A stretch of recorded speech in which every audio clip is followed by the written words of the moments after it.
Most bankers aren't ready to help you until after their third cup of coffee. But with Central National Bank's after-hours service, you don't have to wait for the bank lobby to open to get help. You can contact us from 6 to 8:30 in the morning or from 5 to 10 in the evening, and we'll connect you to a real, live, local person who can answer questions and fix problems 7 days a week. Bank different. Bank Central. Central National Bank. Member FDIC. This is a Rogue Media Network podcast. Central Texas Life with Ann Harder presents Central Texas Events. Hello, everybody. Welcome to Central Texas Events, and we have a very special event to share with you in Bell County at the Bell County Museum. The wonderful Coleman Hampton is here, and just love to visit with you about what's happening there. You have an amazing lecture series that is always well attended, but we want to tell them about Sarah Bird. Absolutely. So this is our third installment of the 2024 Spring Lecture Series. On May 17th, Austin-based author Sarah Bird is coming to debut her new book, Juneteenth Rodeo. So we're excited. The lecture series has really taken off. It's free for the community. It's something that we do to educate and engage everyone in Bell County. So it's really special that Sarah Bird is coming to do this and to debut her book. That's right. There, yeah, that's really cool. I had the opportunity to read one of her books, Daughter of a Queen, which is amazing. It's a beautifully written book through a book club. And she's an amazing author. But her concept for this new book was something that's been decades in the making. Yes. So in the 1970s, Sarah was a young photojournalist traveling across Texas, documenting events through the lens of her camera. So she traveled an African-American rodeo circuit in East Texas, and for their Juneteenth celebrations, there were African-American rodeos taking place to celebrate the event. And this is long before, the holiday was commemorated here in the States.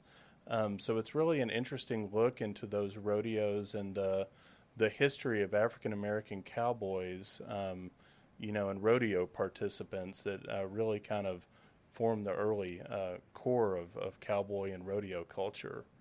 Now, I would assume she's going to be making a talk, and she will also be there with Demetrius Pearson. Demetrius Pearson, I don't think will be there, but he was a collaborator on the book. So Demetrius Pearson at the University of Houston collaborated with her on essays for the book. So Sarah and Demetrius wrote essays, and then I think the majority of the book, which I have not seen because it's going to print right before her talk, will be her photographs from those historic rodeos. Well, and these photographs, I mean, I'm excited to see them myself, and you can have the opportunity to do that in Austin at the Neil Cochran House Museum, because they'll also be doing something with Sarah Bird and this book, and that's to have an exhibit of the photographs. Oh, that's fabulous. The Neil Cochran House is very dear to my heart. One of my professors and mentors, Dr. Ken Haferteep, worked at the Neil Cochran House when he was getting his PhD. Right, at the he's University an expert on Abner Cook, yes. who also designed the governor's mansion as well as the Neil Cochran House. Yes, so Neil Cochran, that is fantastic that they're having an exhibition of her photos. And it opens June 5th, so it's after your event. Oh, great. In Belton, but it opens June 5th, closes September 1st, but on June 22nd, they're doing a Juneteenth reception, kind of a reception that is free to the public that evening at the Neil Cochran House. Great. Well, I'll have to make it down in June to see the exhibition and the opening. Yeah. Well, it's really exciting to see how this aspect of Texas culture, the African-American rodeos, is being highlighted in this way. Absolutely. Yeah, I think it's important and wonderful to see this rodeo culture that really hasn't gotten the attention that it has deserved over the years. And these are photos that Sarah took back in the 1970s. She's been sitting on these a while. Right. And she's, the University of Texas Press published her book, and I think it will, she is really an institution in Texas. She's written for Texas Monthly. She's done things for Paramount, CBS, TNT. She's written in so many magazines that I can't list them all. Did one of her books was made into a movie, or? Yes, yeah. One of her screenplays was made into a movie in 1990, and so she's been around. Absolutely, yeah. She's very right. gracious to come to our lecture series. We've had a number of wonderful speakers over the years, and we're just really honored that Sarah's debuting the book on May 17th, and we're hoping for a great crowd, and I think it'll be really great. At what time will that be, Theron? So the talk is from 6 to 8 p.m. That night. It's in our Roscoe C. Harrison Auditorium in our historic 1905 Carnegie Library. So it's a wonderful setting. The lecture series is something that really resonates with our community. So how long have you been doing this lecture series? So we've been doing the lecture series since 2018. So it's in its 6th year. Yeah.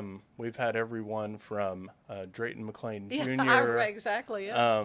I mean, you had a NASA scientist. Yes, Bernard Anthony Harris. This year we've had the Texanist from Texas Monthly. We've had S.C. Gwynn, another well-known author in the area. Dr. Rebecca Sharpless came last year and did a really interesting talk on Southern baking, a book that she had recently come out with. So we're really fortunate, and we're so proud of our museum and this. I love the museum, and I love the fact that I was able to come and do a Traveling Texas segment with you. And really because, as you mentioned, it's a Carnegie Library, and there are not that many of them still around. But it was a really important part of Texas history that money was spent to develop these libraries. In this case, it's become a museum, but there are a handful maybe in Texas that are still actually serving as libraries, but many of them have been torn down. And so you've got this beautiful historic architecture too. Absolutely. The Belton Carnegie Library served as a library until 1975. It then became the Bell County Historical Museum and later the Bell County Museum. So it is a wonderfully restored and preserved Carnegie Library. As you said, the Carnegie Libraries across the state serve such an important function for education and literacy. And we have, I believe, 13 left in the state. Unfortunately, the Belton Carnegie Library, which started with petitions from the Belton Women's Wednesday Club to Andrew Carnegie. So we're so fortunate that it's there. We thank those ladies for doing that. That's right. So our board, our county commissioners, staff, volunteers, everyone plays a part in what we do in Bell County. And for the surrounding areas, everyone's welcome to come. So you still have the world's largest mustache cup collection? That's right. So we have. I love it. People love it. I geek out over things like we that. have and we've had a few additions. So we have the world's largest mustache teacup collection. These are teacups that have an interior ridge to protect the wax on men's mustaches when that was getting into popular. The hot drink. I think we're close to 1,000. We try to rotate those, but people really enjoy. They just love seeing those. Kind of a curios collection. Oh, I know, and so it's right there, kind of on the main street. It's easy to get to. What are your hours? Are you open? So we're open Tuesday through Friday from 12 to 5 p.m. We have those hours to accommodate the dozens and dozens of school tours kids, that come I'm through. Sure. Yeah. So we're 12 to 5 Tuesday through Friday, and then 10 to 5 on Saturday.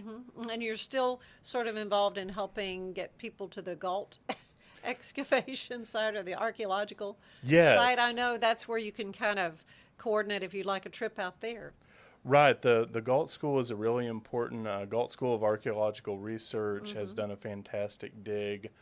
You can go to their website or contact them. I know they're still doing tours, and we have an exhibit in the museum on That's where I first learned about that. Is that right? Yeah, it's one of the most significant archaeological digs in North America. It's remarkable. Yes, it's incredible, and a great part of North American history and Bell Counties as well. Such an important thing that you're doing, Coleman, and everything that you do.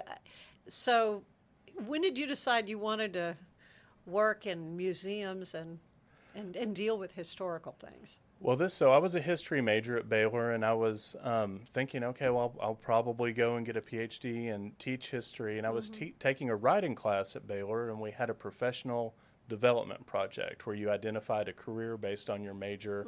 So I was checking around, what types of careers are there for history majors, and I came across museum curator. And I thought, that is so interesting. I've never thought about having a career in museums.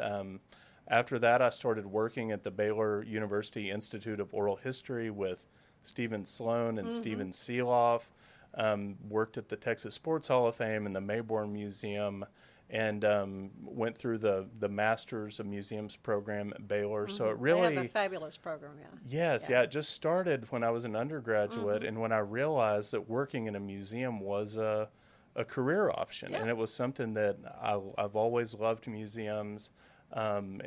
So that's kind of how it started, was just kind of looking around at different careers for history majors while I was at Baylor. Well, I'm thankful for all you do at the Bell County Museum for sure, and especially for this upcoming very, very special lecture series that you've got. Again, this is going to be the book debut for Sarah Bird.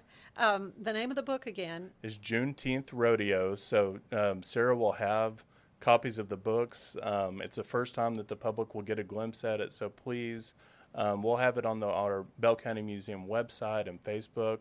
We do ask that people pre-register. I was going to say, because it's not a huge room. I mean, I'm sure you have a capacity limit. We have a capacity of, I think, 175. Last week we had over 160 people to see David Courtney, the Texanist from Texas Monthly. So it is free of charge. We do ask that people pre-register through our website, and we'll have that up soon for people. So there's no charge? No, there's no charge. Okay. It's free to the public, but we do have to, it's a wonderful space upstairs, but we just want to make sure that we're in our capacity limits. Right. And it's... from the time that this lecture series started, it's just amazing that we're thinking about capacity and things. And so it's really, really. The lecture series it's resonated. And we do exhibits, educational programs. For school tours, we offer $50 bus grants. So if a school brings their school tour there, to defray the cost of bringing a bus, we will grant $50 per bus to help the schools bring them in. So we do a lot of things, and the lecture series is one part of that. It's so important for kids to learn and appreciate the history that they have. Absolutely. And what a unique aspect of history, again, is the African American rodeos, the black rodeos, and Sarah Bird's work for so many years, back in the 70s, started documenting these through her pictures. And again, if you want to actually see the photographs on display, there will be up and available June 5th through September 1st at the Neil Cochran House Museum, another museum absolutely. in Austin on San Gabriel Street, right close to the UT campus, just almost on the campus. It is a beautiful home. It's an incredible historic house museum right near the University of Texas campus, and I'm just so pleased to know that they're doing an exhibit to really shine a light on this work that Sarah has done, but also the people that took part in these rodeos, and that the Juneteenth celebrations have been happening for a long, long time in Texas. And I think it's right after the Civil War. Really interesting, yes. And of course, they'll have their opening reception on June 22nd at the Neil Cochran House that evening. It is free and open to the public as well. So much to really kind of celebrate in this woman's remarkable work. Absolutely, yes. So. Well, Coleman, thank you so much for your you time. For having me. It's always great to for see being you. here with. I know, and anytime. I love talking about what's happening there in Belton, and this is Central Texas events after all. So thank you for being with us, and thank you. We'll see you again next time. Thank you so much, Ann. Bye-bye. Bye. Thanks.